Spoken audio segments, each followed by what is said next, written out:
Okay, so I'm going to talk about the optical conductivity in the cuprates. I'm going to focus on unparticles and scale invariance. So this work was done with three of my students, Brandon Langley, Garrett Vanacore, and Kritsangpong Limtragul. So let's just get right to the chase since I have only half an hour. I'm going to focus on explaining this. So at optimal doping in the cuprates, the optical conductivity exhibits, first of all, a Drude-type form. So you plot the real and the imaginary part. The real and imaginary parts obey this Drude form.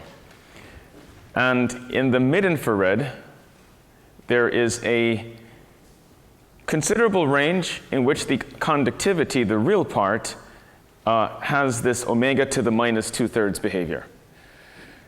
And explaining this has been, so this was shown, this came about in 2003, and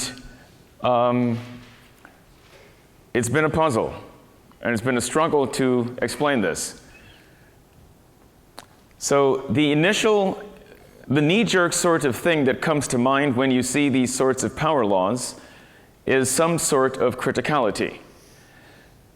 So power laws tell us about correlations, they tell us about scale invariance, and so it makes sense then to come up with some kind of explanation based on scale invariance. And that's exactly what Phil Anderson did.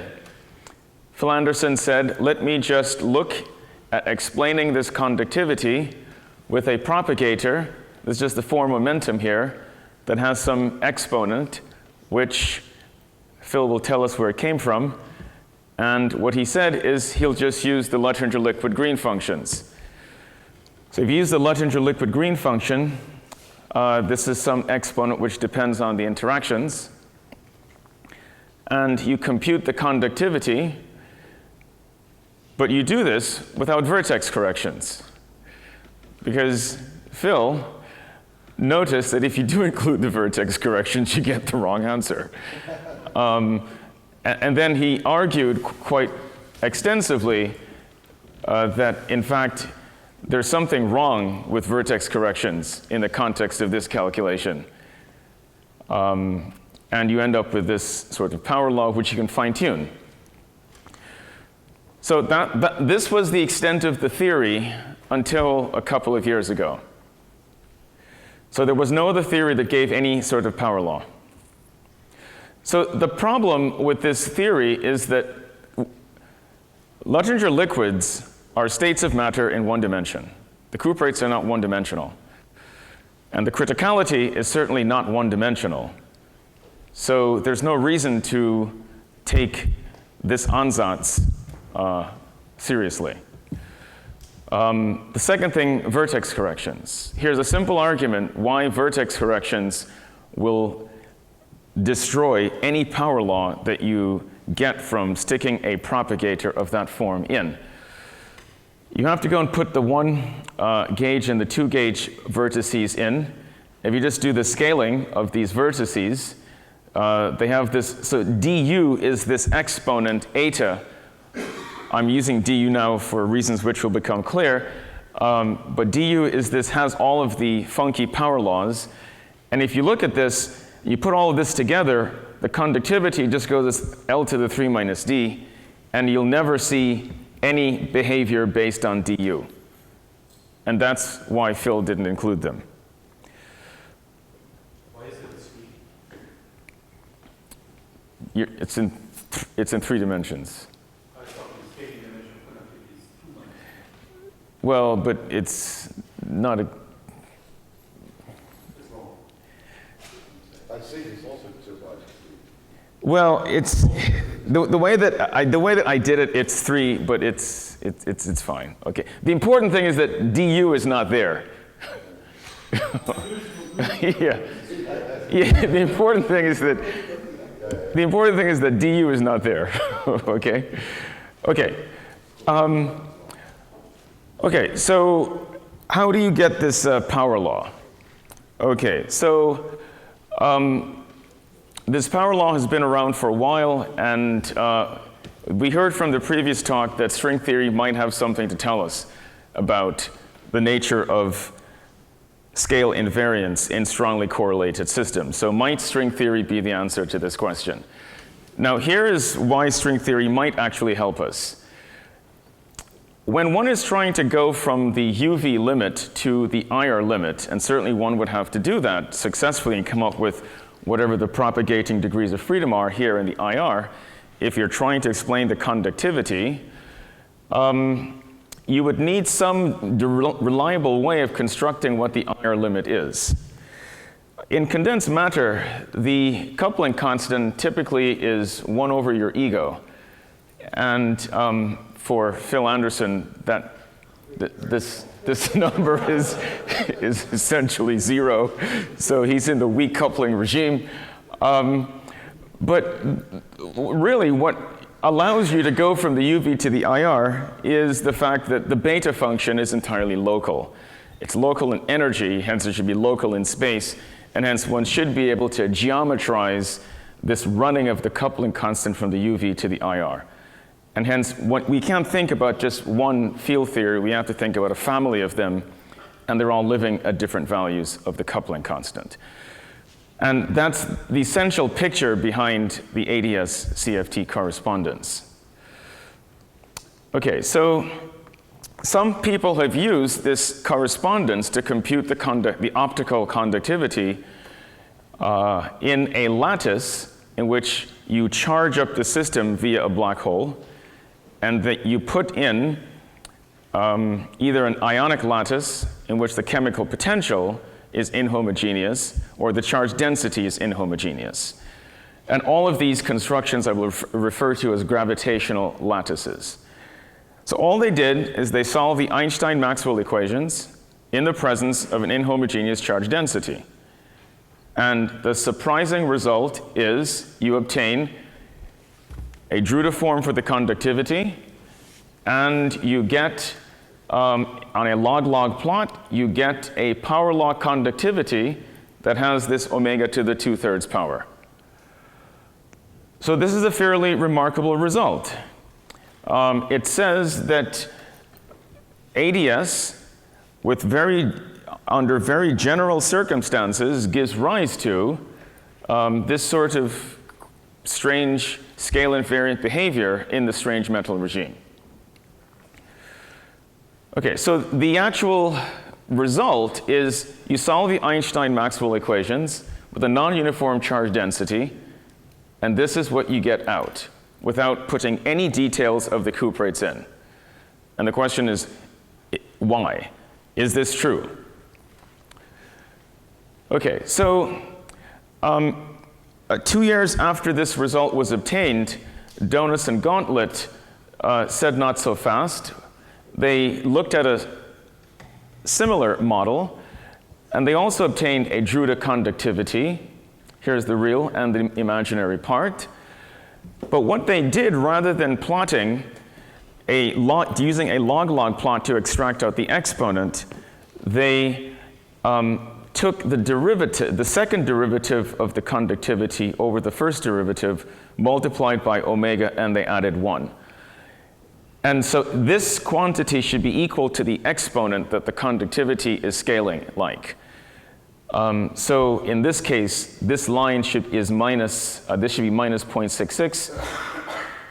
And so as you see, none of these conductivities settle at this line right here as a function of frequency. They oscillate. And their conclusion then is that in their model, there is no power law for the optical conductivity. Didn't they change the temperature, right? Yeah, they varied the temperature. They varied all the system parameters that you have in your gravitational lattice, and for none of those parameters did they find a constant value for this quantity right here, which is now the more stringent criterion for establishing a power law. I know about it, yes. Okay, so who is correct?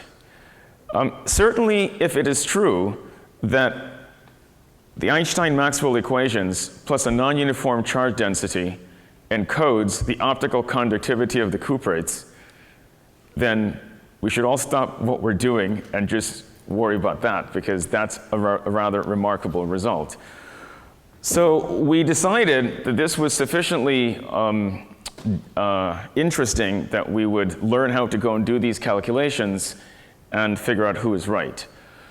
So that's what we spent 3 years doing, and I'd like to tell you what the results are. Okay, so we just redid these calculations. So let me just tell you how to compute conductivities using ADS. So the key ingredients that go into ADS are you have a metric to model these gravitational lattices. You need some sort of scalar field, and the scalar field is going to enter your action with some kind of potential, and you need a gauge field. The correspondence in ADS is that this gauge field, which is a field in the bulk, is sourcing the chemical potential at the boundary, and one can compute the charge density by a particular limit at the boundary now of the field strength. Yeah, Z is one. Yeah, Z is this. Z is Z equals 0 here. Yeah, use R, right. So the radial direction is Z. So the horizon then. So the gauge field is 0 below the horizon. So the horizon is Z equals 1. So this scalar field is sourcing some sort of inhomogeneity at the boundary of the system. And one perturbs the system with an electric field, and you have to go and do gravitational perturbation. So you have to introduce perturbations in each of these. These will all acquire some sort of time-dependent component, and you can go and derive expansions for these. And by looking at the coefficients here, you can get out the conductivity. So the first leading term here over the electric field will give you the conductivity. So even though you don't have fermions, you can still use linear response in the context of ADS because you have a vector potential that is sourcing that's giving rise to a charge density in the system. And once you have a charge density, you can ask the question, what is the conductivity? Okay, so let me now look at the two setups used by Horowitz, Santos, and Tong, and Donos and Gauntlet.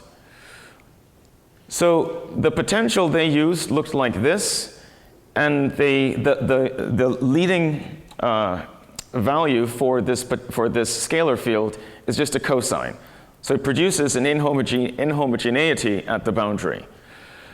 Now the particular mass for their scalar field ended up being this. I will tell you about the significance of that in a second. But it's a fairly standard setup, and it doesn't seem there's anything particularly that stands out here.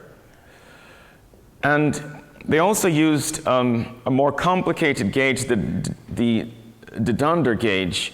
And the key thing here is, as a result of this gauge choice, the boundary conditions are fairly difficult, and you have to solve a set of partial differential equations, a bunch of coupled partial differential equations, and hence the problem is fairly intense numerically. These are extremely difficult calculations. To simplify matters, Donos and Gauntlet decided to use the radial gauge, and as a result, they were solving ordinary differential equations. But notice a key difference. Their problem has an extra U1 symmetry because they, in fact, took the modulus of phi, and they used phi in this form, e to the ikx. So only along the x direction at the boundary are you breaking translational invariance. Okay, so, and the particular mass that they use is minus 3/2 L squared. Are they using, they have a really inhomogeneous build, you should have PDS. Are they secretly using some homogeneous build like the other set? Let me get to that. Because the potential, we can see it right now. Your Lagrangian is, r minus lambda, and then the part that comes from this. If you solve the Einstein-Maxwell equations with a potential that looks like this, if you put in the scalar field, there will be no dependence on the charge density at the boundary on X. I saw there was a sphere that you have a real inhomogeneous geometry. Yeah, but You have 3S. That's a still a central let me look. This was okay. No.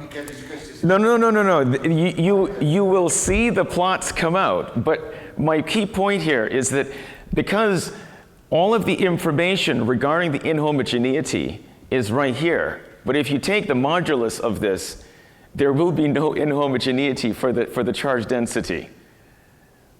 In this case, there is. Is this like a holographic lattice? It is. There is still K dependence, and hence the X and Y are different.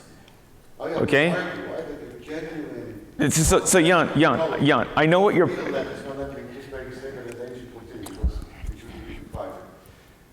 Always involves an inhomogeneous geometry involved, and this wouldn't cause an inhomogeneous geometry, right? Because your constructive resource is such... It does cause an inhomogeneous...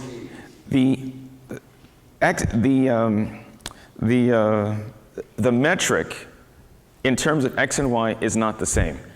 It has this K, it has this value of K, but it does not source it does not source a lattice in the traditional sense. There's a bit suspicious. Okay. You will see. You will see. Okay. So there are these differences between them. Now the reason why they chose this value of the mass is that there is an instability if the mass gets sufficiently negative. And they thought that this value was too negative to get around that instability, so they chose this value.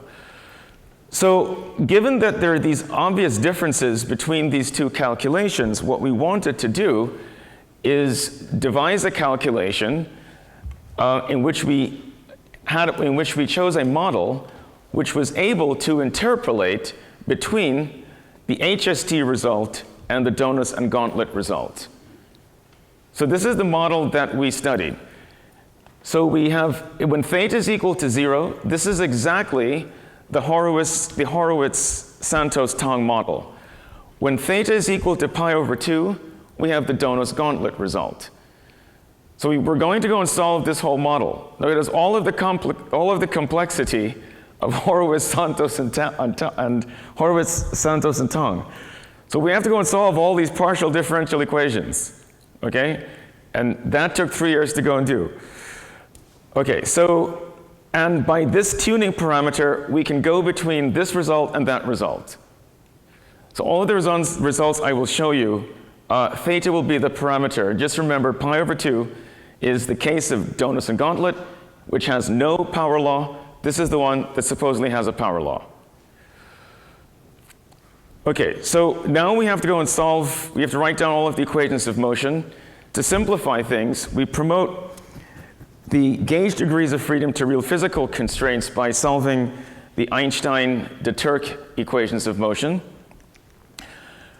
And our ansatz for the metric looks something like this. And notice, there's this quantity right here in front of, there's an extra dz here that gets squared, and this is the quantity which will give rise to the inhomogeneity. Okay? Okay, so that is the quantity that is the crucial thing. Oh, I am, what? Sorry,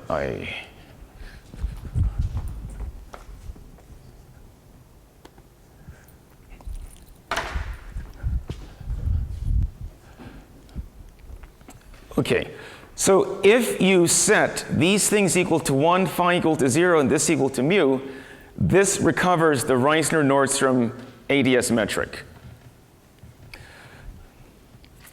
Now, to answer Jan's question, this is what this QXZ parameter looks like in the metric. Notice it has this 2K periodicity, and hence you have a gravitational lattice. Theta equals 0. Theta equals pi over 2. It is featureless. Secretly featureless, which is something they did not tell you in the paper. Okay, we were the first ones to point this out. Okay, yeah, this is what you're referring to, that technically if they have a gravitational lattice, the QXZ parameter had better break translational symmetry. It does not. And hence, their work might have nothing to do with the claim of Horowitz, Santos, and Tang that if you solve the Einstein-Maxwell equations with an inhomogeneous charge density, you get this power law. Which is why we went and did what we did for 3 years. Okay, so it's this 2K. And here are the charge densities, okay? Theta equals 0. This one is Horowitz, Santos, and Tang. This is the charge density in the work of Donis and Gauntlet. It's completely featureless. Okay, so what we need to do now is perturb with an electric field. Now that we have the metric, we perturb with that's just the static solution. We perturb with an electric field. This is just the generator. This is, you have to impose gauge invariance. This is just the Lie generator. We can do all of that. And we solve all of these equations without making any mistakes. My student, Brandon Langley, did this successfully. It took 3 years. I keep saying this because this was really a tour de force. How do you know that there are no mistakes? Here's why we know that there are no mistakes, okay? Look at this beautiful data, okay? Now, theta equals, so first, these are just for two different, remember, we have two cosines. Each has a different k. So that's just what k1 and k2 are. Now, theta equals 0 to pi over 4, pi over 2. So this right here is Donis and Gauntlet, and theta equals 0. This one here is HST. All of these values, for any value of k that you pick, completely agree at high frequencies, and they differ very little at low frequency. So the real and the imaginary parts for the conductivities for any value of theta and k do in fact fit the Drude-form for the conductivity. So how do we know we didn't make any mistakes? You can't get this. You can't get these, all of these HST and DG to agree if you've made any mistakes. And plus, we've done all of the error analyses, and we see, in fact, the errors are like 10 to the minus 12. That's why it took 3 years. Okay. So this is just the overall feature. We do get a Drude-form for the conductivity. Okay, now is there a power law? So the 2015 way of checking for a power law is 1 plus omega, the second derivative over the first derivative. Okay, and this is what you would have obtained if you had a power law. For any value of k you pick, you do not get a power law. And you don't get a power law even when theta is at the value of 0, in which you would get HST. And certainly, the fact that all of these things are quite similar tells you that it really doesn't matter if this charge density is inhomogeneous. Okay, and if you now look at the argument, so just look at the arc tangent of the real over the imaginary part. If Can I ask something? You say that they match Drude form. Yeah. This is power law. And now you see what you're saying? No. The Drude form is just a. The hypothesis is power law. It's. Power law is square. Or frequency.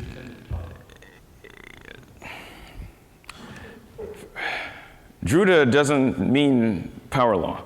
It just means you have this 1 over omega and then and you have this sort of delta-like peak, which is broadened.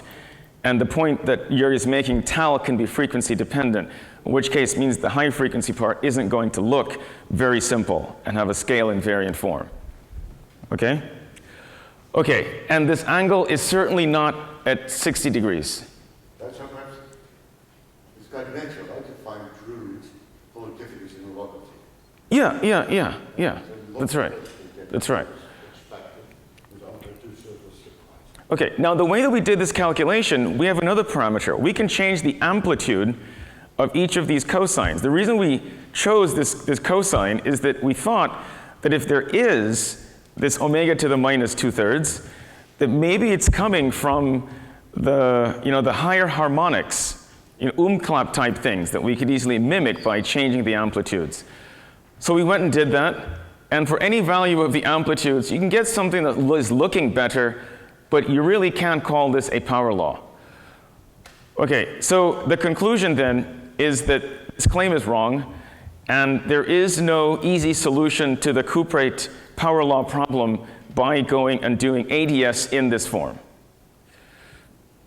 Okay, so that's the first part of the talk. What? Okay. So I assume you can say the rest of the talk in 1 minute? That's it?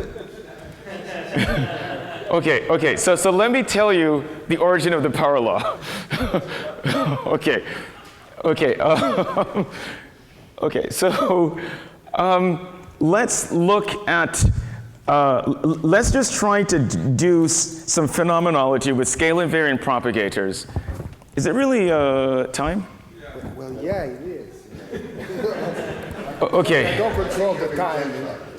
Well, I went through it slowly so you can see it. Okay. There were a number of questions, so I think you can go.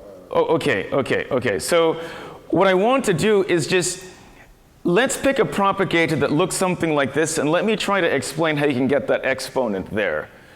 Okay, so I want to look at a Lagrangian in which it's defined at any particular value of mass, but I'm also integrating over all mass. So I'm describing stuff that has no well-defined mass. Okay, and this stuff is not, so this is summing over all masses, summing over all energies. So it's essentially now, I'm looking at this running of the coupling constant. Okay. So I have this Lagrangian, which really breaks scale invariance. And if I were to integrate over all mass, I would obtain a theory which is still scale invariant.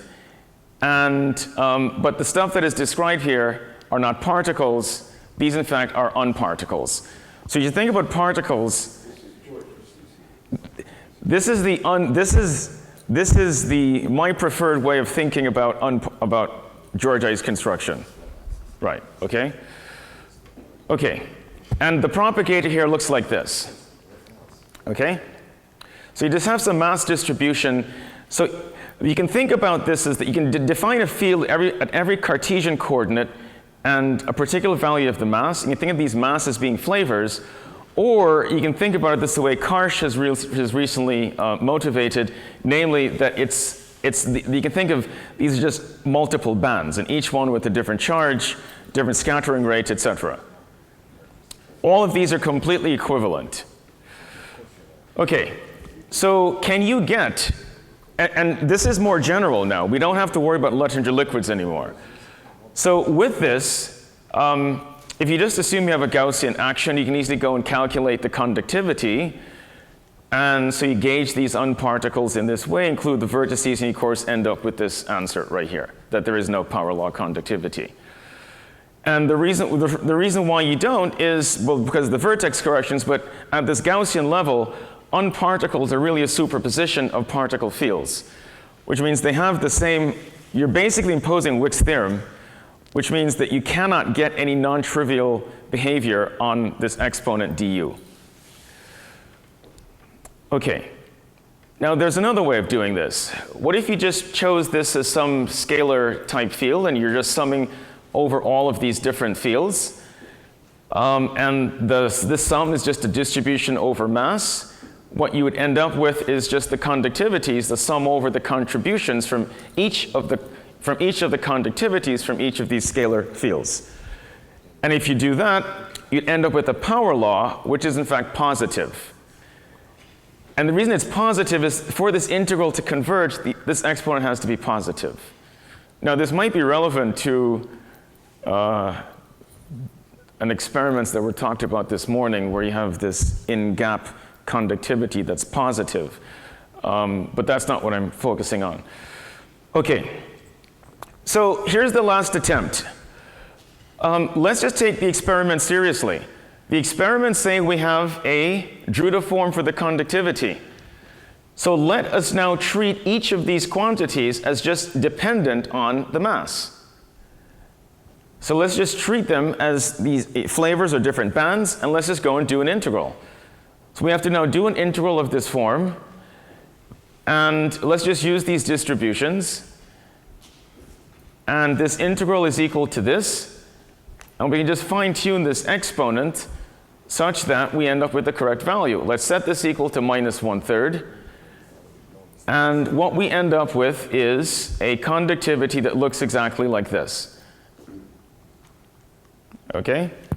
Provided that the integral is done with no mistakes. There are no mistakes. In fact, this was recently redone by Karsh, and we're going to write a joint paper combining all the Hartnell Karsh stuff with this. Okay? So here it is. Okay? This is our theoretical result, assuming we have unparticles, and the phase angle is in fact 60 degrees. This in fact matches exactly the phase angle you see in the experiment. Well, this is really sort of funny. This phase angle is implied by this exponent, so it's not really that deep. It's not an independent quantity. If you get omega to the minus 2/3, then the phase angle has to be 60 degrees. Okay, because it's causality. Okay, so we can explain this, okay? And as far as I can tell, this is the only derivation of the omega to the minus 2/3. And the key thing here is scale invariance. At every particular value of the frequency, you have to sum over the contributions over all energies, which means underlying this critical behavior is this extra dimension in which you're integrating over energy or mass. In fact, you can rewrite the action for unparticles as just an action on ADS. So I would argue that ADS really is a very fundamental statement about criticality in these strongly correlated systems. And that, I think, is what this optical conductivity of omega to the minus 2/3 is telling us. So let me end Thank there. you very much, Philip. We have time for a couple of questions.